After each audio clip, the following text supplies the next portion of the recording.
ദൈവനാമത്തിന് മഹത്വം ഉണ്ടായിരിക്കട്ടെ. വീണ്ടും വരുന്ന കർത്താവിന്റെ സാന്നിധ്യത്തില് ഉണ്ടായിരിക്കാൻ കർത്താവ് സഹായിച്ചത് ഈ 2025 അവസാന ദിവസങ്ങളുടെ ഒരുമിച്ച് കൂടാനായിട്ട് കർത്താവിനെ കൃപയ്ക്കായി പറയുന്നു. ഞാൻ വിശ്വസിക്കുന്നു ഇത്രയും വലിയ ആളുകൾ ഇതിലുള്ള എല്ലാവരും തന്നെ ദൈവവചനം അല്ലെങ്കിൽ ശുശ്രൂഷയിലായിരിക്കുന്നവരാണ്, ദേവദാസന്മാരാണ്.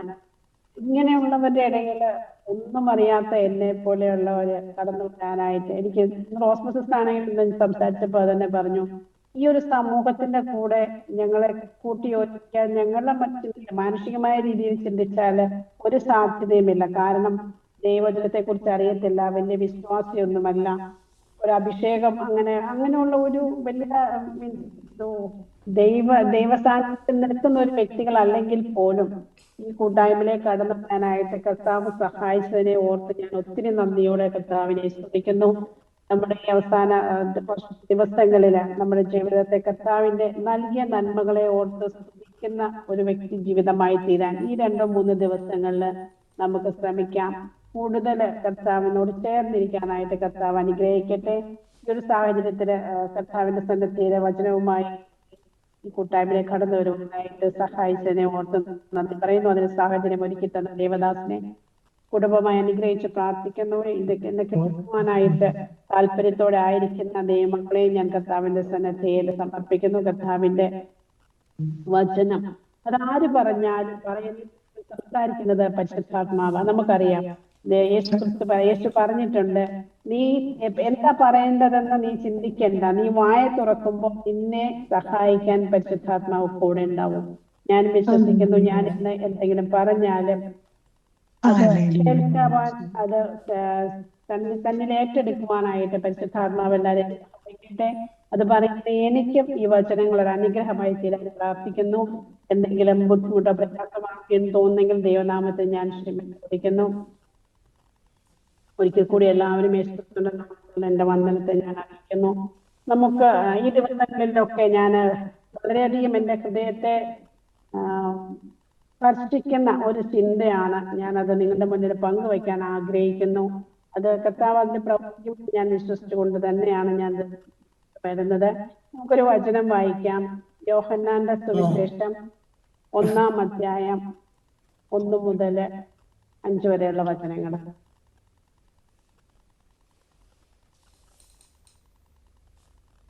ആദിയിൽ വചനമുണ്ടായിരുന്നു, വചനം ദൈവത്തോടു കൂടെ ആയിരുന്നു, വചനം ദൈവമായിരുന്നു.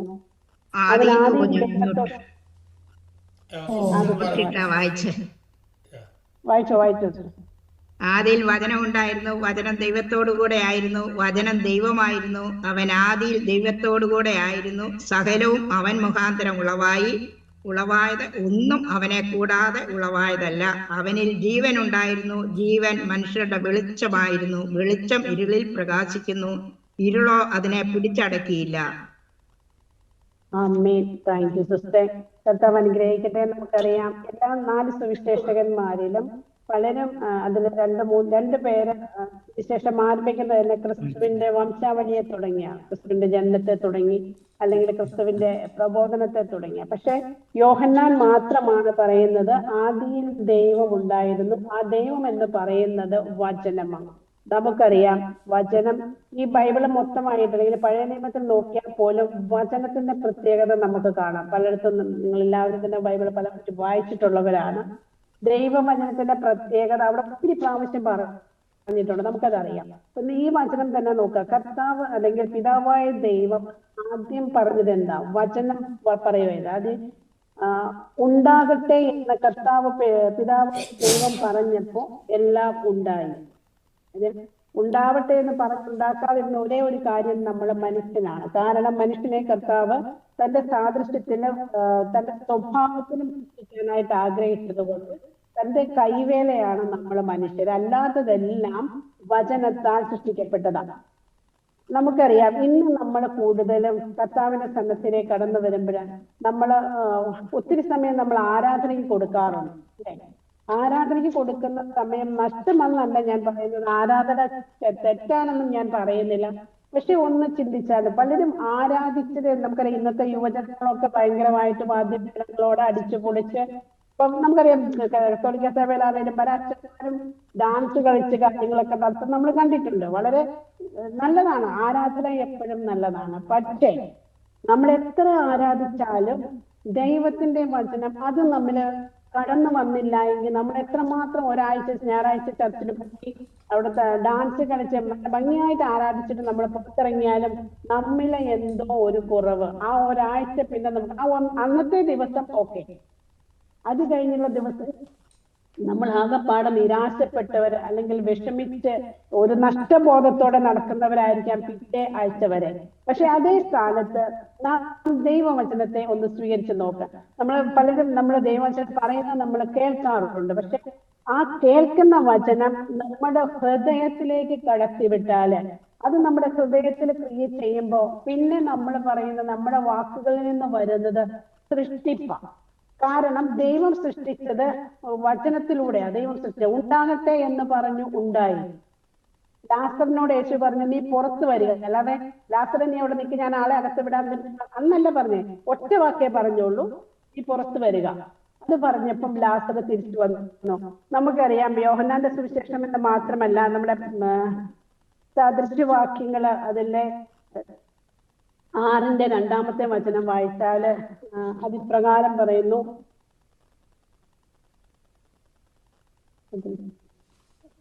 നിന്റെ വായിലെ വാക്കുകളാൽ നീ കുടുങ്ങിപ്പോയി, നിന്റെ വായിലെ മൊഴികളാൽ പിടിക്കപ്പെട്ടിരിക്കുന്നു. ദൈവമക്കളെ, ആ വചനം നോക്കിയ നിന്റെ വായിലെ വാക്കുകളാൽ നീ കുടുങ്ങിപ്പോയി. കാരണം അത്രമാത്രം ശക്തമാണ് നമ്മുടെ വാക്കുകൾ, നമ്മുടെ നാവിൽ നിന്ന് വരുന്ന വാക്കിന്റെ പ്രത്യേകത. അപ്പോ ദൈവത്തിന്റെ വചനമാണ് അവിടെ പ്രവർത്തിക്കുന്നതിൽ അതിന്റെ പ്രത്യേകത എന്താണെന്ന് ആലോചിച്ചേ. ഞാൻ ചെറിയൊരു ഉദാഹരണം എനിക്ക് സംഭവിച്ചതാണ്. ഞാൻ ഈ മീറ്റിങ്ങിനെ കുറിച്ച് ആലോചിച്ച് ഞാൻ സംസാരിച്ചു. അത് കഴിഞ്ഞപ്പോ രാവിലെ ഞാൻ എഴുന്നേറ്റതാ. പക്ഷെ എന്റെ അമ്മച്ചി 12 മണിയാകുമ്പോൾ മനസ്സിൽ കേൾക്കുന്ന അമ്മച്ചി 2 മണി കഴിഞ്ഞിട്ട് എഴുന്നേറ്റില്ല, 2:30 എഴുന്നേറ്റില്ല. 3 മണിക്ക് എനിക്ക് മീറ്റിങ്ങിന് കയറണമെങ്കിൽ അമ്മച്ചിക്ക് കാപ്പി കൊടുത്തിട്ട് വേണം, അല്ലാതെ അമ്മച്ചി ഇടയ്ക്ക് ഏറ്റു വന്നാൽ ഞാൻ അറിയത്തില്ല.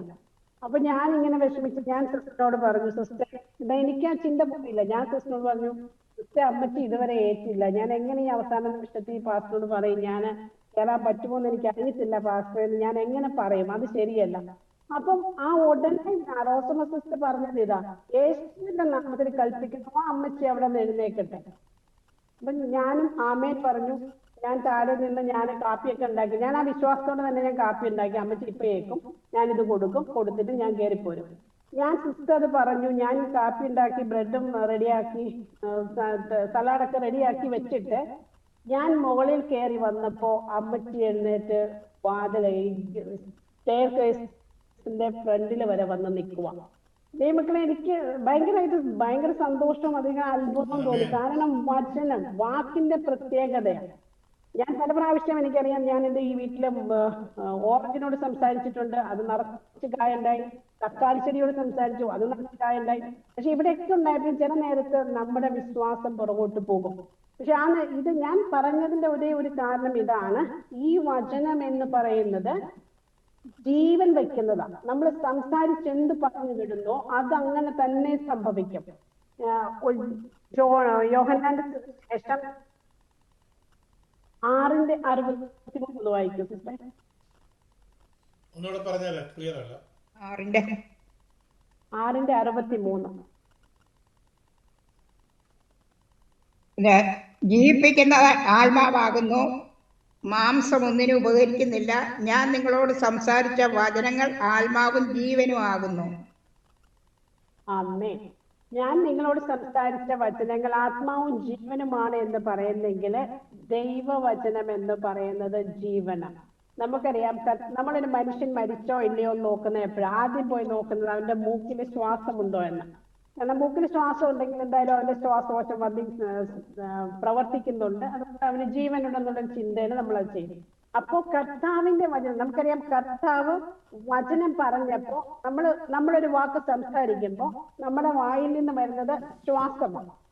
നമ്മൾ സംസാരിക്കുന്ന ആ വാക്ക് പുറപ്പെടുവിക്കുന്നത് തന്നെ ശ്വാസത്തിലാണ്. അപ്പൊ ആ ദൈവത്തിന്റെ ശ്വാസം അല്ലെങ്കിൽ ദൈവത്തിന്റെ വചനം നമ്മിലേക്ക് വരുമ്പം അത് കർത്താവിന്റെ ശ്വാസമാണ്. കർത്താവിന്റെ ശ്വാസം എന്ന് പറഞ്ഞാൽ അത് നമ്മളെ കൂടി കഴിയുമ്പം നമുക്ക് ജീവൻ ഉണ്ടാവും എന്നുള്ളത് 100% ഉറപ്പാണ്. പലപ്പോഴും നമുക്കറിയാം, പലരും നമ്മൾ ജീവിക്കാൻ ഈ രോഗികളടുത്ത് നമ്മൾ ചെല്ലുമ്പോൾ നമ്മൾ ലോകത്തിൻ്റെതായ പല കാര്യങ്ങളും നോക്കും. ഡോക്ടേഴ്സിനെ നോക്കും, അവരുടെ മെഡിസിൻസ് നോക്കും, ട്രീറ്റ്മെന്റ്, നാട്ടുകാര് പറഞ്ഞ ട്രീറ്റ്മെന്റ്, ആയുർവേദക്കാര് എല്ലാം നോക്കും. പക്ഷെ നമ്മൾ ആരെങ്കിലും ഇപ്പൊ വിശ്വാസത്തിലേക്കൊക്കെ വന്നതുകൊണ്ട് നമ്മൾ കർത്താവിന്റെ വചനം പറയും. നമ്മൾ വിശ്വാസത്തോടെ ഒരു വചനം പറഞ്ഞു നോക്കിയേ, അത് രോഗിയെ സൗഖ്യമാക്കും. നമുക്കറിയാം, വിശ്വാസം കേൾവിയാലും കേൾവി ദൈവത്തിന്റെ വചനത്താലുമാണെന്നാ പറയുന്നത്.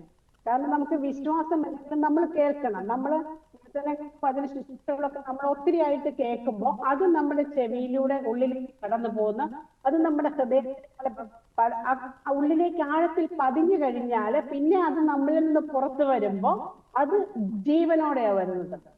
നമുക്കറിയാം, രക്തസ്രാവക്കാരിയായിരുന്ന സ്ത്രീ, അത്രയും വലിയ ജനക്കൂട്ടത്തിന്റെ ഇടയിൽ കർത്താവ് പോയി. പലരും കർത്താവിനെ മുട്ടി, പലരും തൊട്ടു, പലരും കർത്താവിന്റെ ഡ്രസ്സിലൊക്കെ തൊട്ടു. പക്ഷേ ആ രക്തസ്രാവക്കാരി, ആ സ്ത്രീ തൊട്ടപ്പം മാത്രമാണ് അവൾക്ക് സൗഖ്യം വന്നത്.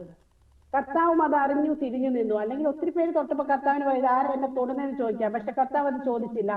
പക്ഷേ കർത്താവിന്റെ ശരീരത്തിൽ അല്ലെങ്കിൽ കർത്താവിന്റെ തൊങ്ങലില് വിശ്വാസത്തോടെ ഒരു വ്യക്തി തൊട്ടപ്പോ കർത്താവിൽ നിന്ന് ശക്തി പുറപ്പെട്ടു. അത് അവൾക്ക് ജീവൻ വെച്ചു. അവളുടെ ആ അസുഖം പൂർണ്ണമായി മാറി. അപ്പം നമ്മൾ പലപ്പോഴും നമ്മൾ വചനം പഠിക്കുന്നവരുണ്ട്. ഇപ്പം പലപ്പോഴും നമ്മൾ മെസ്സേജിനൊക്കെ ഇഷ്ടംപോലെ വചനങ്ങൾ ദൈവദാസന്മാര് ദൈവമക്കളൊക്കെ പറഞ്ഞു കേൾക്കുന്നുണ്ട്. ഇങ്ങനെ പറഞ്ഞ് നമുക്ക് ഉരുവിടാൻ എളുപ്പമാണ്. പക്ഷെ അത് നമ്മൾ പലവട്ടം നമ്മൾ അതിനെക്കുറിച്ച് ധ്യാനിച്ച് അത് നമ്മുടെ ഉള്ളിൽ കടന്നു കഴിയുമ്പോഴാണ് അതിന് ജീവൻ വയ്ക്കുന്നത്. എന്തുകൊണ്ടാണ് നമ്മുടെ ഒരമ്മ പ്രഗ്നന്റ് ആയാല് 9 മാസം ആ കുഞ്ഞിനെ ഉള്ളിൽ വഹിച്ച് ആ കുഞ്ഞിന്റെ വളർച്ച അവിടെ പൂർത്തിയാക്കി കഴിക്കുമ്പോഴാണ് 9 മാസം കഴിഞ്ഞ് ആ കുഞ്ഞ് പുറത്തു വരുമ്പോ ആ കുഞ്ഞിനറിയാം ഇതെന്റെ അമ്മയാണ്, അമ്മ എനിക്ക് ജീവൻ തന്നതാണ്. ആ അമ്മയോട് സ്നേഹത്തോടെ നിൽക്കാൻ, അല്ലെങ്കിൽ അമ്മയ്ക്ക് മകനോട് സ്നേഹം കാണിക്കാനായിട്ട് എന്തുകൊണ്ടാ? ആ ജീവൻ അവിടെ ഉരുവാക്കപ്പെട്ടത് കൊണ്ടാണ്. അതുപോലെ തന്നെയാണ് ദൈവവചനം നമ്മളെ കടന്നു വരുമ്പം അത് നമ്മുടെ ഉള്ളിൽ തന്നെ ഇരുന്ന് നമ്മുടെ ഹൃദയത്തിൽ നമ്മൾ പല പ്രാവശ്യം, നമുക്കറിയാം യോഗയൊക്കെ ആൾക്കാർ ചെയ്യും, മെഡിറ്റേഷൻ ഒക്കെ ചെയ്യും. എന്തുകൊണ്ടാണ്? അവരുടെ ശരീരത്തെ കൺട്രോൾ ചെയ്യാൻ, അല്ലെങ്കിൽ അവരുടെ ചിന്തകളെ കൺട്രോൾ ചെയ്യാൻ പല രീതിയിലുള്ള കാര്യങ്ങൾ ചെയ്യും. പക്ഷെ നമ്മൾ ദൈവവചനത്തെ ആ രീതിയിലൊന്ന് കണ്ടു നോക്കിക്കേ. നമ്മൾ കേൾക്കുന്ന ഒരു വചനം, നമ്മൾ ഇഷ്ടംപോലെ വചനങ്ങൾ നമ്മളെ സന്തോഷിപ്പിക്കുന്ന വചനങ്ങളുണ്ട്. നീ ഭയപ്പെടേണ്ട, ഞാൻ നിന്നോട് കൂടെ ഉണ്ടെന്നൊക്കെ പറഞ്ഞ് പലപ്പോഴും പലരും സൗഖ്യം. കഴിഞ്ഞ ദിവസം ഞാൻ പറഞ്ഞു, എൻ്റെ ഒരു ഫ്രണ്ട് സുഖപ്പെട്ട കർത്താവ് പറഞ്ഞു, കർത്താവിന്റെ വചനം കേട്ടു, കുഞ്ഞാടിന്റെ രക്തം എന്നെ സൗഖ്യപ്പെടുത്തിയിരിക്കുന്നു എന്ന് കേട്ട ഒറ്റ വചനത്തേല് അവളുടെ ഹാർട്ടിന്റെ പ്രശ്നം കഴിഞ്ഞു എന്ന് പറഞ്ഞതുപോലെ നമ്മുടെ ജീവിതത്തിലേക്ക് കടന്നു വരുന്ന, നമ്മുടെ ഉള്ളിലേക്ക് കടന്നു വരുന്ന വചനം എന്ന് പറയുന്നത് ജീവന്റെതാ. ആ ജീവന്റെ വചനമായിരിക്കണം നമ്മിൽ നിന്ന് പുറത്തു പോകേണ്ടത്. ആരാധിക്കുന്നവരുണ്ട്. നമ്മുടെ ദാവീദ് നമുക്കറിയാം, ഭയങ്കര താളമേളങ്ങളോടുകൂടി പുള്ളി ആരാധിച്ചുകൊണ്ടിരുന്ന. പക്ഷെ അതോടൊപ്പം ദാവീദ് പറയുന്നുണ്ട്, ദാവീദ് ഞാൻ ആരാധിക്കുന്നു എങ്കിലും ദൈവമേ നിന്റെ വചനം ഞാൻ എന്റെ ഹൃദയത്തിൽ സൂക്ഷിച്ചിരിക്കുന്നു, ഹൃദയത്തിന്റെ പലകയിൽ ഞാൻ എഴുതി വെച്ചിരിക്കുന്നു. എന്തുകൊണ്ടാ? ദാവീദ് കർത്താവിന് ഇഷ്ടപ്പെട്ട വ്യക്തിയായിരുന്നു, അവൻ ആരാധിക്കുന്ന വ്യക്തിയായിരുന്നു. പക്ഷേ ആ ആരാധന നമുക്കറിയാം, നമ്മൾ ആരാധിക്കുമ്പോൾ കർത്താവിന്റെ സാന്നിധ്യം നമ്മുടെ ഇടയിൽ ഉണ്ടെന്നുള്ളതിന്റെ ഒരു ഉറപ്പാണ് നമ്മുടെ ആരാധന. പക്ഷെ നമ്മളെന്ന വ്യക്തി അവൻ പരിപൂർണനാകണമെങ്കിൽ നാം ദൈവവചനം കേൾക്കണം, ദൈവവചനം നമ്മിൽ പ്രവർത്തിക്കണം. അപ്പൊ മാത്രമേ നമ്മിലെ വ്യക്തി എന്ന ദൈവം തന്ന മനുഷ്യൻ എന്ന ആ വ്യക്തിത്വം പൂർണ്ണമാകത്തുള്ളൂ. ഒരു ചർച്ചിൽ നമ്മൾ വന്ന് നമ്മളൊരു വചനം ഊർജ്ജത്തോടെ കേട്ടിട്ട്, അല്ലെങ്കിൽ അത് ഹൃദയത്തിൽ ഏറ്റെടുത്തിട്ട് പോയി നോക്കിക്കേ, തീർച്ചയായിട്ടും ആ ഒരാഴ്ചത്തെ നമ്മുടെ ജീവിതം അടുത്ത വചനം കേൾക്കുന്നത് വരെയുള്ള നമ്മുടെ ജീവിതം സമാധാനപരമാണ്. അതുകൊണ്ടല്ലേ നമുക്കറിയാം, ഈ വചനം നമ്മൾ പ്രവർത്തിക്കുന്നത് കൊണ്ടാണ് നമ്മൾ പല ദൈവദാസന്മാരോടും സംസാരിക്കുമ്പോൾ ചിലപ്പോൾ നമ്മൾ അത്ര വിഷമത്തോടെ നിൽക്കുന്നെങ്കിൽ അവരൊരു വചനം പറയുമ്പം അത് പെട്ടെന്ന് നമ്മുടെ ഹൃദയത്തിൽ കയറും. അത് കയറി കഴിഞ്ഞാൽ നമ്മളെ ഇല്ലാത്ത നിരാശ, അല്ലെങ്കിൽ ഹൃദയത്തിൽ ഉണ്ടായിരുന്ന നിരാശകളൊക്കെ ഒരു നിമിഷം കൊണ്ട് നമ്മിൽ നിന്ന് കടന്നു പോയെന്നിരിക്കും. ദൈവമക്കളെ, നമുക്കറിയാം വചനം എന്ന് പറയുന്നത്, നമുക്ക് എഫേസ്യരുടെ ലേഖനത്തിൽ നോക്കിയാൽ അറിയാം, വചനം എന്ന് പറയുന്നത് ആത്മാവിന്റെ വാള, അല്ലേ? ഒരു വാളെന്ന് പറഞ്ഞാൽ അത് തലങ്ങും വിലങ്ങും വെട്ടും. ഇരുതല വാളെന്ന് പറയുമ്പോ അത് വെട്ടുന്ന എനിക്കും കൊള്ളും, ഞാൻ ആർക്ക് വെട്ടുകൊടുക്കുന്നു അവർക്ക് കൊള്ളും. അതുകൊണ്ട് തന്നെയാണ് വചനം നമുക്കറിയാം, ഞാൻ പറയുമ്പോഴേ ആ വചനം ആദ്യം എന്നിൽ പ്രവർത്തിക്കും. അതുപോലെ തന്നെയാണ് നിങ്ങൾ ഓരോരുത്തരും ഏത് വചനമാണ് പറയുന്നതെങ്കിൽ ഈ ദിവസങ്ങളിൽ നമുക്കറിയാം, നമ്മുടെ വചനം നമ്മളോട് പറയുന്നു, നമ്മള് പുരോഹിതരാണ്, രാജാക്കന്മാരാണ്, അല്ലെ? നമ്മൾ പുരോഹിത ഗണവുമാണ്, കർത്താവിന്റെ സന്നിധിയിൽ നമ്മൾ രാജാക്കന്മാരെന്ന് പറയുമ്പോഴെന്താ, ഭരിക്കാനായിട്ട് നമുക്ക് അവകാശം തന്നിട്ടുണ്ട്.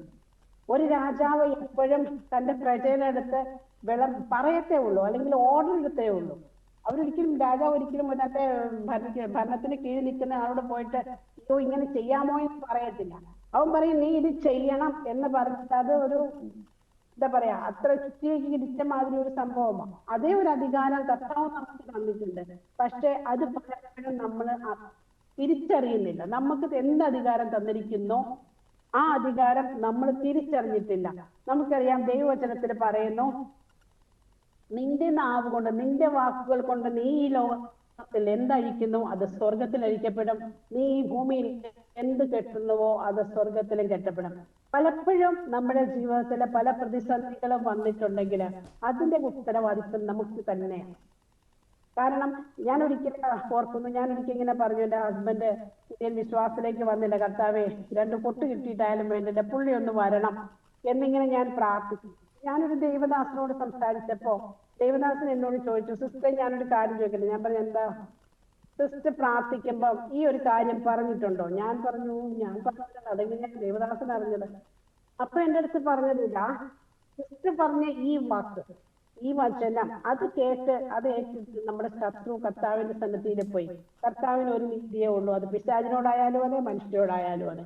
അപ്പൊ കർത്താവിനോട് ഇവൻ പറഞ്ഞത്, ഇവരിങ്ങനെ പ്രാർത്ഥിച്ചിട്ടുണ്ട്, പിന്നെ അവൾക്ക് ചെയ്യാൻ എന്നാണ് എനിക്ക് പ്രശ്നം, ഞാൻ എന്റെ അവസ്ഥയിലേക്ക് പോകുക എന്ന് പറഞ്ഞപ്പം കർത്താവിന് പറയാൻ പറ്റത്തില്ല, ഇല്ലടാ നീ അവിടെ നിൽക്കുക, എന്റെ മകളാണ്, അവളത് പറഞ്ഞെങ്കിലും സാരമില്ല എന്ന് പറയാൻ കർത്താവിന് അവകാശമില്ല. കാരണം കർത്താവ് വിശ്വസ്തനാണ്, വാക്കു പറഞ്ഞവൻ വിശ്വസ്തനാണ്, അവന് ഒരു നീതിയേ ഉള്ളൂ.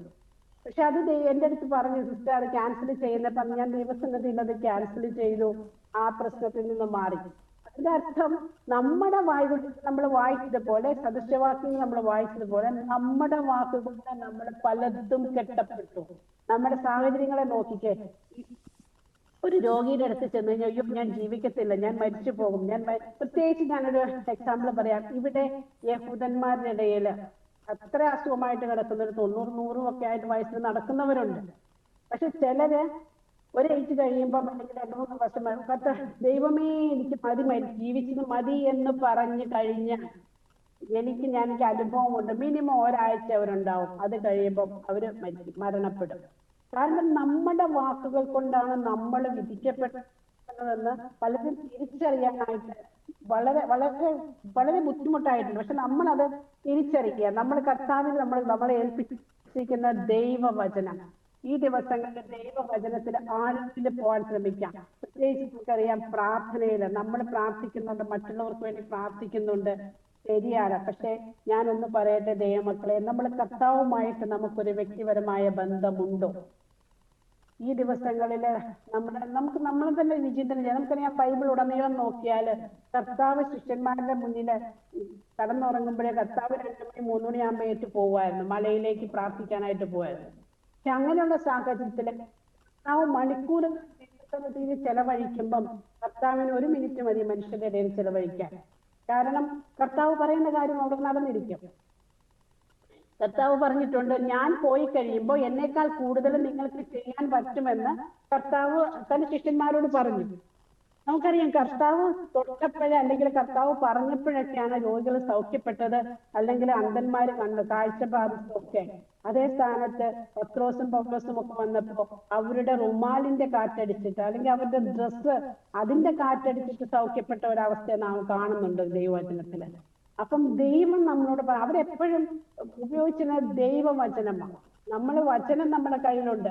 പക്ഷെ അത് എത്ര ലക്ഷത്തിന്റെ ബൈബിൾ ആണെന്ന് പറഞ്ഞാലും അത് തുറന്നു നോക്കി അതിൻ്റെ ഉള്ളിൽ നിന്ന് ദൈവം നമ്മോട് എന്ത് സംസാരിക്കുന്നു എന്ന് അത് നമ്മൾ അറിയാത്തിടത്തോളം കാലം നമ്മൾ എത്ര ലക്ഷത്തിന്റെ ബൈബിൾ കൂടെ കൊണ്ട് നടന്നാലും അത് നമ്മുടെ കൂടെ ആജീവനാന്തം ഇരുന്നാലും അതിനൊന്നും ഒരു പ്രയോജനവുമില്ല.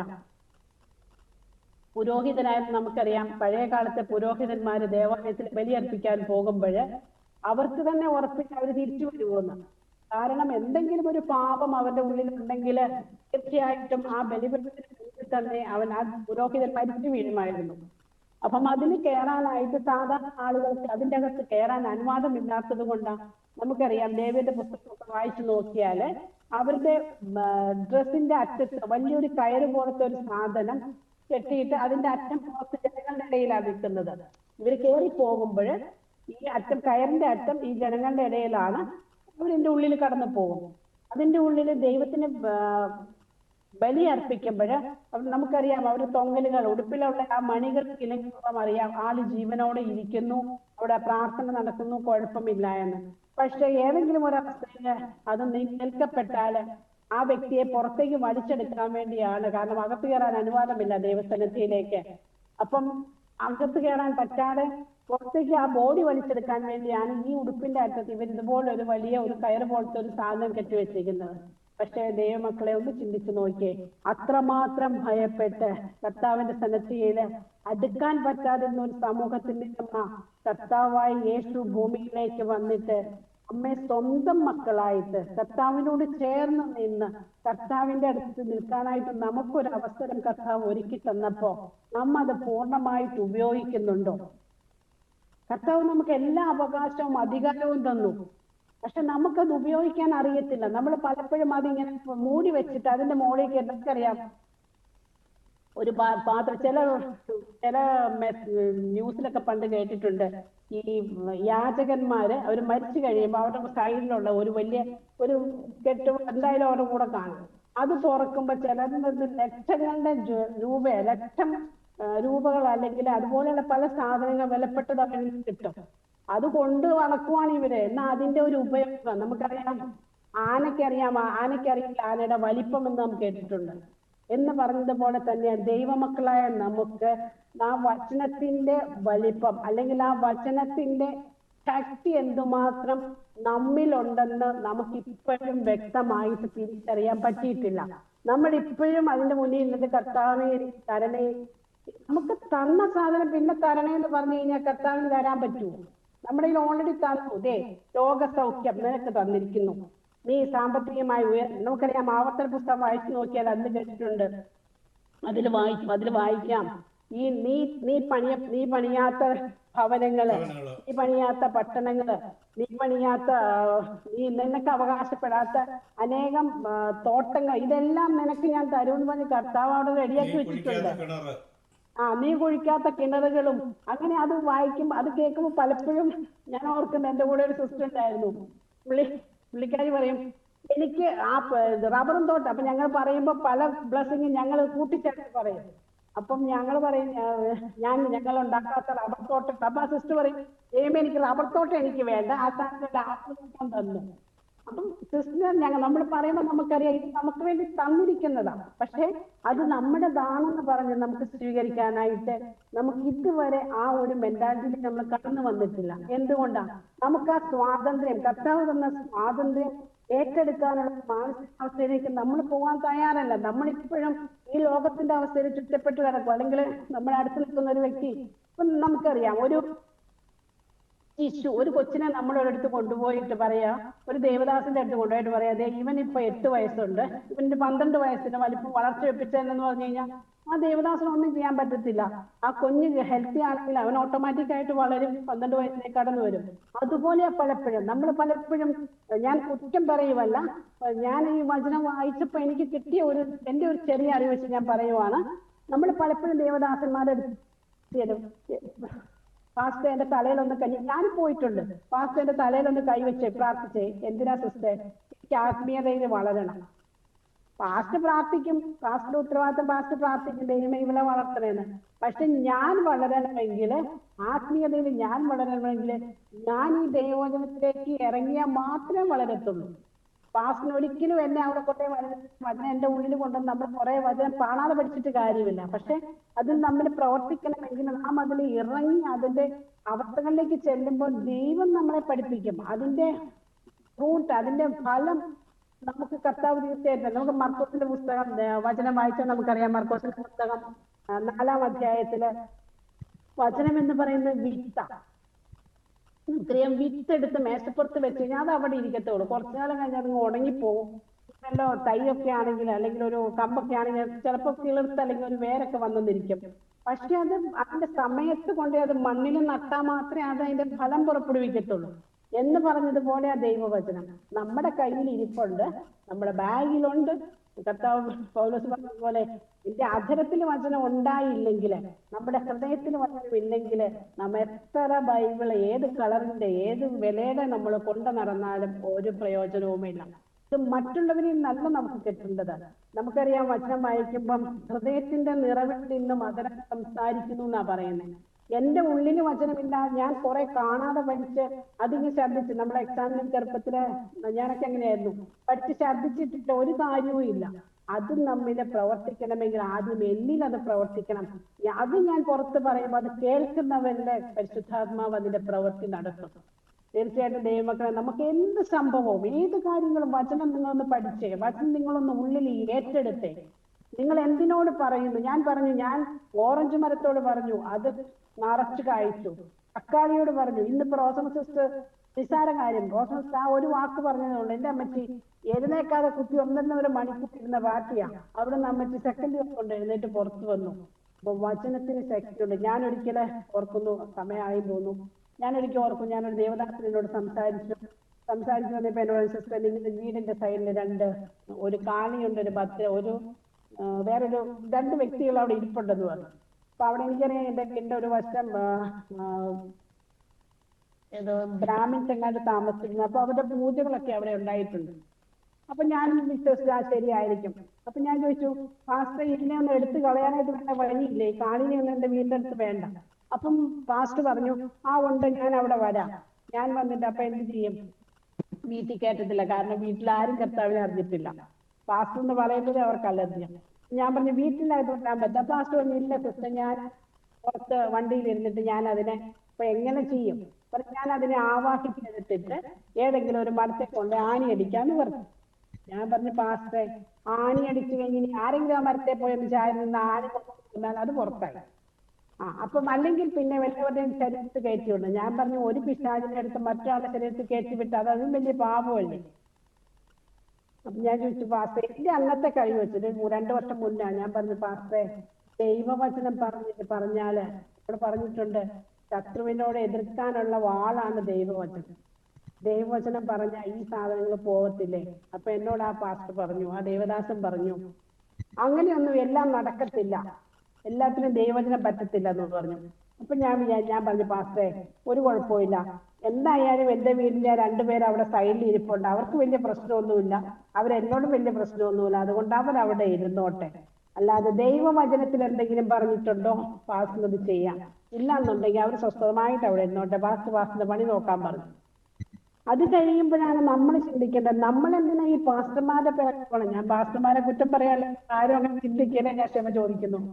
നമ്മില് തന്നിരിക്കുന്ന ദൈവവചനം അത് നമ്മൾ പ്രയോഗിച്ചാല് സത്യമായിട്ട് കർത്താവോടെ പ്രവർത്തിക്കാം. യെരമ്യാ പ്രവാചകന്റെ പുസ്തകം 1-ാം അധ്യായം 12-ാം വാക്യം തോന്നുന്നു, വായിച്ചാല് പറയും, എന്റെ നാവിൽ നിന്ന് വരുന്ന ആ വചനം അത് പൂർത്തിയാകുവാൻ വേണ്ടി ഞാൻ ജാഗരിക്കും.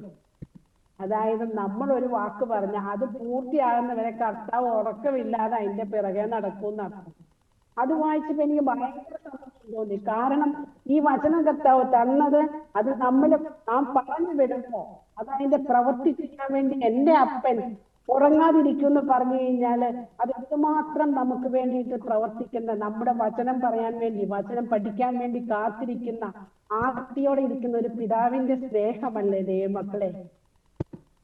ഈ ദിവസങ്ങള് നമുക്കറിയാം, ചുരുങ്ങിയ ദിവസങ്ങളേ ഉള്ളൂ നമ്മുടെ മുന്നില്. ഈ ഒരു 2026 നമ്മുടെ മുന്നിലേക്ക് കടന്നു വരുമ്പം നമ്മൾ മറ്റെന്തിനേക്കാളും നാം ദൈവവചനം നമ്മിൽ സ്വീകരിച്ച് നമ്മിലെ ഫലം പുറപ്പെടുവിക്കുന്നവരായി തീരാം.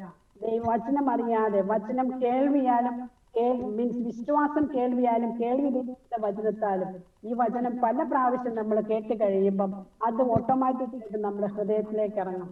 ആ ഹൃദയത്തിലേക്ക് വന്നു കഴിഞ്ഞാല് ഒരു ചെറിയ നമുക്ക് അവകാശപ്പെട്ട സംഭവങ്ങളൊക്കെയാണ്, നമ്മൾ ജസ്റ്റ് വിളിച്ചു പറഞ്ഞാൽ മതി, അത് തരും.